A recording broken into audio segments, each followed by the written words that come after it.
What's up, y'all? It's your girl Sakina, and I'm back with another review. This is my review for the Real Housewives of Atlanta. This is season 17, episode 9. Be sure to check us out tonight for the Whether You Like It or Not panel hosted by Scotty by Nature TV. It'll be at 8:30 Eastern Standard Time. And speaking of time, I need to hurry up because I want to get this review out and edit it and all of that stuff before I get off of work. It's 1 o'clock now, but I don't want to have to pause it and then continue when I get done with work because my munchkin is in town and I have to pick him up from summer camp and I want to spend some time with him before I have to get on live tonight, aka my nephew. But anyway, let's go ahead and get into it. So it picks up where it left off last week with Porsha and Kelly going at it, pointing fingers and glasses in each other's face. Everybody had to separate them. So Portia's in one corner or one house, Kelly's in another house. My whole thing is, why are y'all doing all of this in Phaedra's house, especially with her kids being home? It's just like a lot going on. It was just too much because both of them was like both of them going off loud. And I'm like, ooh, y'all might need to simmer down a little bit because yeah, this is just a little too much. So they separated and Porsha is yelling out, "You lied on me last year and you mad because I got my lick back." Hey, what did she lie about? What did Kelly lie about when it came down to Porsha? Cause I'm curious. Cause I know she's not talking about the whole Simon thing. Can't be talking about that. Porsha, okay, girl. And so they're all outside at this point. It's Angela, Porsha, I think Phaedra, and Drew. But Angela says every Nigerian in ATL, she definitely got that from somebody or from somewhere. A lot of people say that Porsha loves her African man. We know that her and Quad and all these other people love to go to Africa to scout out, suitors. So it's just like, that's not a secret. It's Angela instigating again. And that's the same thing she pulled with the whole Shamia situation. And so, now we're not picking that up. But anyway, Porsha feels like Kelly is a follower. I said very rich because she feels like Kelly is taking on Kay's beef, which is not true because Kelly does have her own set of issues with you. Because you just lied and said that she was allegedly messing with this married man who we can now add Nigerian to his description. He's a Nigerian pastor. Child, the clues just keep adding and adding as we talk about him. So, okay. But I think it was very funny that Porsha was saying that Kelly is a follower and basically inheriting Kay's beef when one can say that about you. Circa season 9, you didn't have an issue with Kandi, but you took Phaedra's issue with Kandi and took Phaedra's side and did her dirty work. So yeah, you can relate to that. Now, Kelly is in the room with Kay, Shamia, and Pinky, and she's going off and saying, "I don't want to tell y'all what I've been through this week. I want to give y'all my pain for you bitches to laugh at. What I'm gonna do is set my chest high, titties up, nipples out, all this shit." And I'm just like, where is this speech coming from? To me, again, this is just misdirected anger. Kelly came in on the verge of tears and she took that situation to make a jab at Porsha and let all her frustrations out on her. So this whole speech, I was just like, Kelly, okay, we get it. You going through so much. So that's the reason why you came in like that. If that's something that happened this week, why are we still harping on it on the sound bath? Your ass should have got in the water and left it there. But whatever, child. So back at the table, Drew is saying that Kay has a lot of energy for her, which she does. And Angela is like, it's really hard being new in the group. So we see a flashback to her meeting up with Kay earlier in the week. And she said she's sure that it was hard for Kay to hear Drew say that she doesn't belong or she doesn't fit in. And again, I feel like that's very rich coming from Drew because she just got to the point of getting along with everybody. And it's really because of how she was handled last year. with Porsha. And now she's in the in crowd with Porsha. What they call it, the Fab Four? I don't know. I just seen a picture that Drew had posted, like, girl, yes, you're definitely happy to be in this little clique, finally belonging somewhere. So, girl, you can't dictate, or you trying to call out somebody fitting in and whatnot, girl. No, you can't. So Kay in her confession was talking about Drew, calling her funny face, hun face, saying that face didn't win her any awards. All it got her was a man in the basement with taco meat and his shirt off. Like, Kay, I mean, at this point, it's getting old. Your reads for Drew are not landing because it's just different variations of the same thing. It's giving very much Weezy F baby, and the F stand for flat. Because, girl, I'm going to need you to stop. I'm going to need you to stop. I'm not the biggest Drew fan, but again, her reads is just like, okay, if you ain't out here winning Grammys after Grammys and, you know, doing numbers, like, granted, you know, some of her stuff did chart, which is great, but it's just like, stop just trying to act like you're shitting on Drew. Like, I don't know. Girl, I don't know. I'm find something else to talk about. And so Pinky said that Drew inserted herself when Kay was trying to explain. Drew said, oh my gosh. But again, which is like technically inserting herself, but let's not act like that wasn't where Kay was headed to. Again, because she voiced her issues with Porsha, and Drew was dead ass next. So yeah. Porsha just wondering where all this heat came from with Kay. Like, she feels like Kay just doesn't understand certain things. And, you know, they tried to get past the whole miscarriage comment. But she's like, for some reason, she just hell-bent on having an issue with Porsha. And I see where Kay is coming from, but it definitely feels like she does want an issue with her. And so, Kay is in the car talking to Pinky, who was eating. Okay, I feel you. They ain't even get to eat for real. And she's like, basically feeling like Porsha's not going to paint her as this person or some shit she was talking about. But what stuck out to me was Porsha wondering why Kay didn't call her if she wanted to be mature. Maybe because she see the way that you get down. I mean, you can't talk about maturity when you didn't pull Kelly aside. But, I mean, I understand why you didn't pull Kelly aside, because you just wanted to get your lick back. Yeah. And you made some shit up to get your lick back when it came down to Kelly. I'm going to need to see more receipts before I believe all this Nigerian man on a plane pastor. Baby, you're going to have to give us a little bit more. But at the end of the day, this Reiki dinner was a mess. So we get over to Shamia's parents' house, and she's catching them up on the group and how it's divided and how people think that it's her doing it, aka Angela.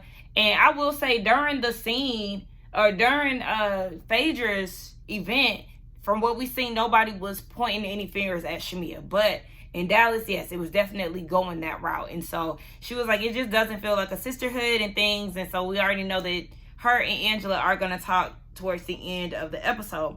And so they want to know how the surrogacy process is going. And she's like, I'm trying to get excited, but she really can't. Her mom said that she's worried about her body.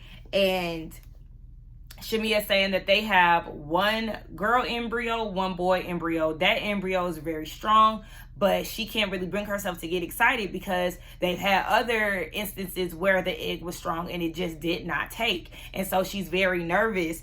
And she said that Gerald is saying that you gotta want this too. Yeah, but she's the one that's doing all the work. So that's the thing. Like, she's exhausted. And she's questioning if the baby is going to be healthy. She gives a little bit more insight on the conversations that her and Gerald had earlier on in their relationship or whatever when it comes down to family. They agreed to have 2 boys, 2 girls. And it was easy. Her first pregnancy, then her baby Shiloh came about. They weren't expecting to have medical issues. And she really is worried about not being able to produce another healthy baby that doesn't have any needs. And she said that, well, her mama said that if it's God's will, then, it'll happen. But the thing is, like, yeah, they've come through, or they've been met with so many issues already. It's like, maybe this is a sign. To me, it's just nervous because, yes, bringing a kid with special needs into this world is scary. It's a lot. And so I feel like Gerald might be coughing up the money, but at the end of the day, it's Shamia who is paying the ultimate price, again, with her body, physically, mentally. And instead of looking at their situation at hand and pivoting, Gerald is like, oh, we gonna make this happen by any means. And to me, I don't like that. Why does Phaedra have a butler? A household of 3.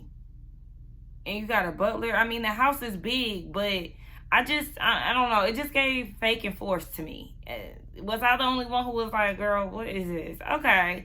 But Kelly shows up to her house and she issues an apology for, you know, going off the way that she did in her house.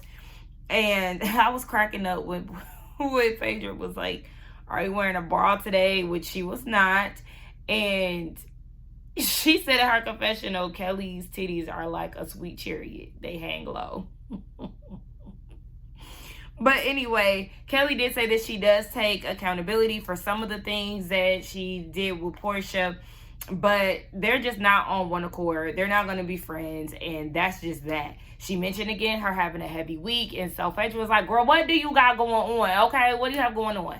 Her issue is the fact that she can't film with her kids, and the kids are starting to notice and feel like, are they not good enough? Are they not good enough? It just seems like 20 on 10. All she can simply say is, your dad just don't want y'all to film on TV for safety. I don't know, for privacy reasons.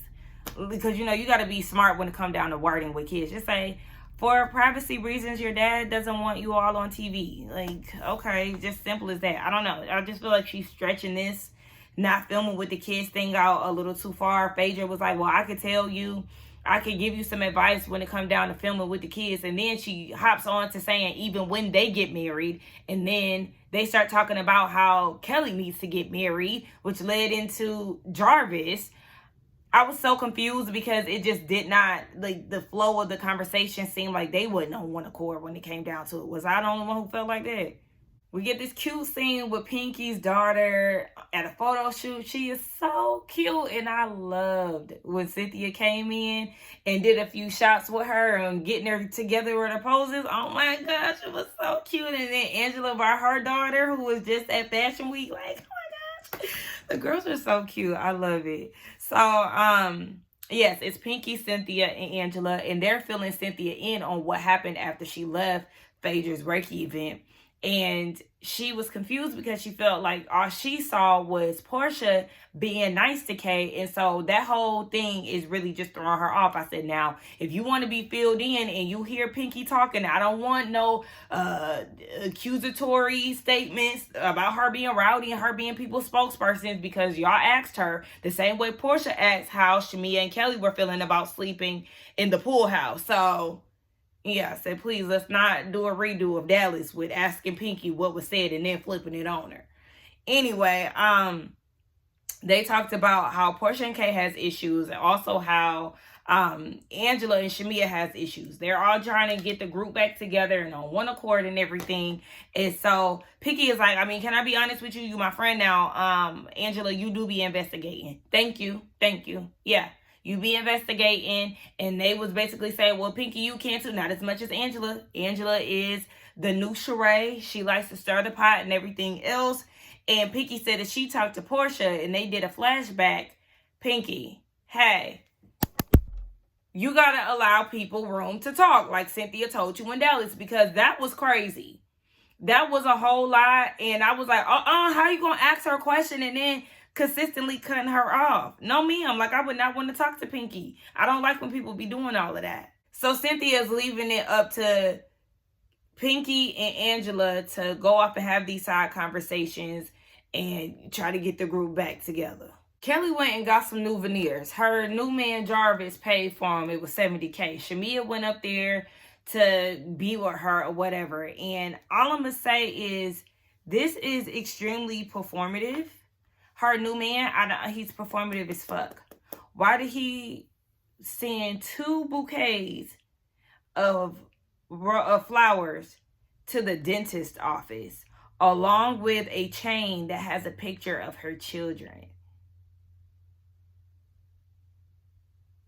what is this? Like, niggas just be doing too much, and I'm not buying it. Like, I'm not buying it. My face was tore up the whole time. I think it's weird that this is somebody that she is trying to fill out. Like, they're dating, and so she's not, like, they're not official with each other. But he met your kids, and but you don't want him to meet the girl. Like, I don't know. Am I being too strict? Like, she's trying to be secretive about him, but he met your kids, and then he's doing the most with the photo of the daughter. Stuff like that is alarming to me. It gave Black when he came to Drew with the same format, a whole bunch of flowers and something for the kids. And then that big ass chain. Oh, I don't like big ass chains. Anyway, yeah, okay, next. And I'ma really need them to scratch this confessional look with Kelly. Them titties, girl, you don't have a bra on, which you should. And then the makeup is just terrible. It's so distracting. Why does Drew have so many people on her team? She tells production that she has her personal team and then she has her business team. We've been asking this with Drew for a long time now, with the chefs and all that stuff. So she has about 20 people on her team. She has, in this scene, her producer, her photographer, her driver/assistant, her stylist, her makeup artist, her publicist, her hairstylist, and her assistant, who is Drea Kelly, best friend. I'm wondering, why do you need a driver?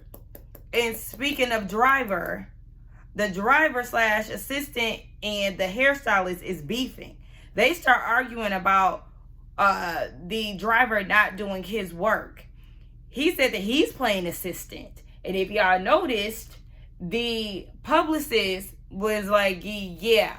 Like, you can see her face. She's definitely in agreement. And everybody, for the most part, seems to feel like the driver/assistant is full of shit. He's chaotic. He has a lot going on, because the makeup artist chimed in and was like, yeah, a lot of times you don't know how to talk to people. And then they started arguing or whatever. And the driver said to the stylist, her wigs be lifting. Sometimes her hair look terrible. So you questioning my job, I can question yours too. And the stylist was like, where, baby? Because the blogs ain't never said nothing like that. And I will say, Drew's hair definitely has been looking good this season. So I don't really have too much to say. Now, the makeup artist, he been hired and fired. And according to the driver/assistant, the makeup artists have been dogging Drew out online. Like, girl, what is going on? It's just too much. I do think that you need to get rid of driver/assistant, because why do you need him? Before he started opening his mouth, I had a question mark surrounding him. You already got an assistant in Tony. So what are we doing with a driver/assistant? Especially if he's not doing his job and your hairstylist is having to do two things at once. It's too much, Drew. Get rid of a lot of people, baby. And then her saying that she pays her people. I just seen something that I didn't read into it, but I seen somewhere somebody was saying that Drew didn't pay for a service. I didn't look too much into it, but it's like, okay, the saga continues. Pinky and Cynthia organized this lunch, dinner, whatever it is, for Kay and Porsha to sit down and talk. I said, Kay's scared of Porsha. She said it in her confessional, obviously. Like, yeah, that's the reason why she ain't giving too much to Porsha, but giving it all to Drew. So, Porsha said that Pinky basically talked too damn much, and that's the reason why she agreed to come to it, just to get her to shut up. Fair enough. So, Porsha and Kay, they have a one-on-one. Pinky and Cynthia, they go off to the bar. And Porsha said that she was closed off at Phaedra's house. And she said because she kept hearing things from other people and Kay never brought it to her. And so basically it seemed like by the time it got to Porsha, Porsha just didn't give a fuck no more. And she feels like Kay getting so up in arms about shit like the Kelly with a married man thing. She was like, girl, you gonna see worse than that. And again, yes, she's not green to this reality shit. So I don't understand. She came from Love and Hip Hop, where niggas will fight all day and night. So it's like, girl, yes, I'm sure you've seen worse on Love and Hip Hop, and you've probably done worse on Love and Hip Hop. But Porsha also feels like, yeah, you basing our relationship off of me and Kelly, and you don't even know what the situation is. I wish Porsha would have said that to Kay in her face, because yes, obviously Kay has watched the show, because she keep talking about Drew and Ralph in the basement, all of that. You've clearly watched the show, and you would know, since you watched last season, that Kelly did come for Porsha first. Now, was she right in asking why she slept with that married man? Yes, because we all wanted to know and nobody else was going to ask. So that's the base of where their beef stems from. Kelly came at Porsha first. Porsha wanted to retaliate and come up with a lie. So, girl, yeah, I don't feel like her basing it off of Kelly's relationship. It's just like, yeah, you should let that go. And so, Kay said that Drew puts herself into things because they make up, but then Picky was like, so did y'all get past the whole plot and scheme thing? So they had to go back to it. And Kay feels like Drew puts herself in things, and she's lying about what she has going on. What is she lying about? We've seen her at her movie premiere. What else did Drew say that she has going on? I'm not understanding. But she is breaking it down in her confessional again, and she's saying that it was the black situation, then it was the vagina rumors. I said, that Drew didn't bring that up. Drew did not bring that up. Girl, okay. And clearly it was shown in the flashback. Like, what the fuck? So they just ordered oysters on purpose to try to make a vagina-smelling joke? Okay, stop. And now, new problem alert is she was supposed to talk about how long her toes is. Okay, shut the fuck up. Like, oh my gosh. Literally, new week, new problem. I'm telling you, girl, ain't nobody even worried about your feet. And so Porsha's putting the blame on Shamia. I don't know if y'all peeped that, but yeah, she's putting the blame on Shamia, and I'm like, okay. Now, I did go into this feeling like it was Shamia that is going around and telling Kay these things, and it could be. I still don't put it past her, but it's like after they had that conversation in Dallas, and Kay is saying that Shamia wasn't the one telling her that should have been enough for y'all to drop the whole Shamia did it situation. Like, we can't keep harping on shit that we don't even know for a fact. And if she was exonerated by Kay, okay, then let's move on to the next topic. But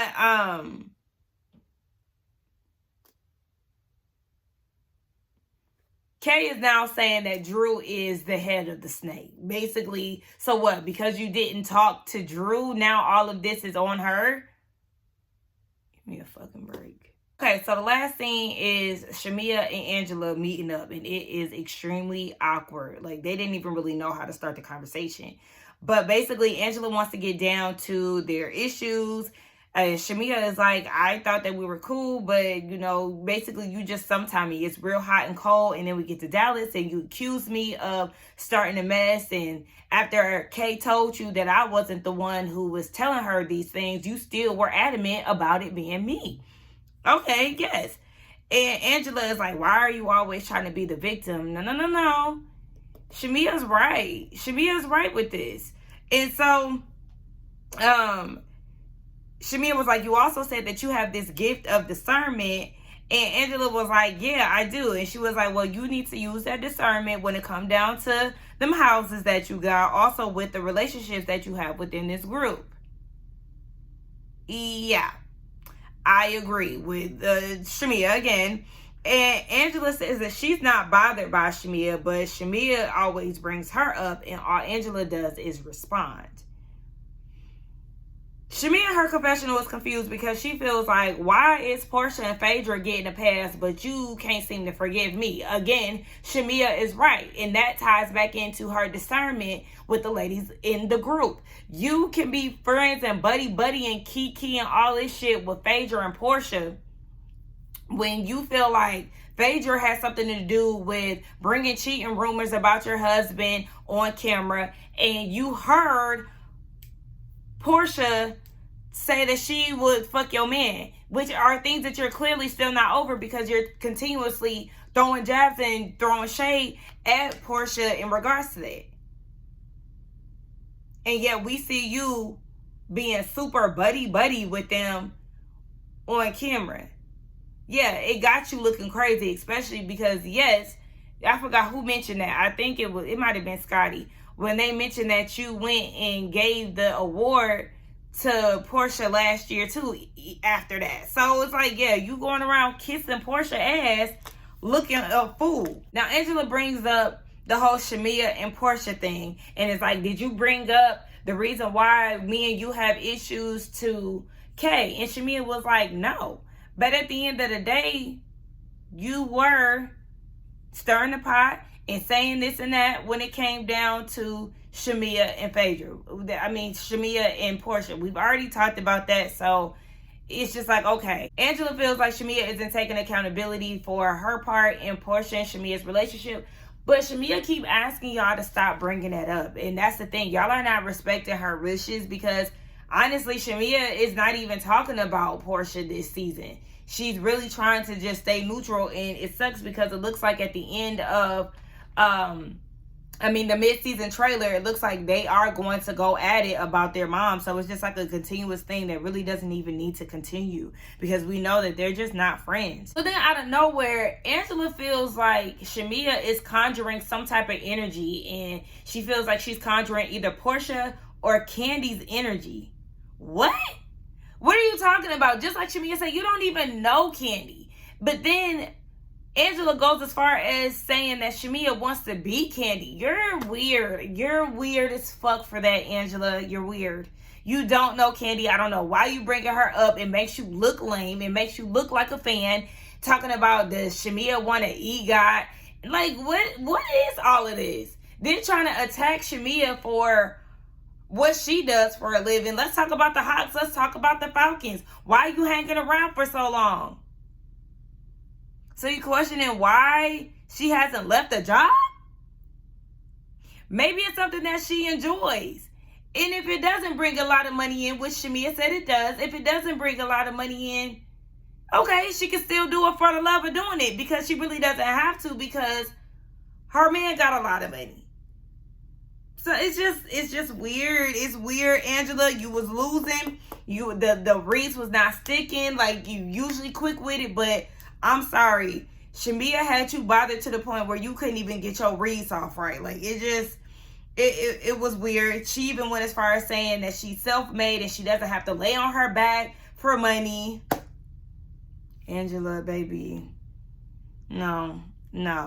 They're talking about how Shamia is always outside and that Charles see her outside. Okay, Shamia was like, well, if he see me outside, that's because he be outside. Girl, stop. So at this point, Shamia just walks off. She calls her Sasquatch.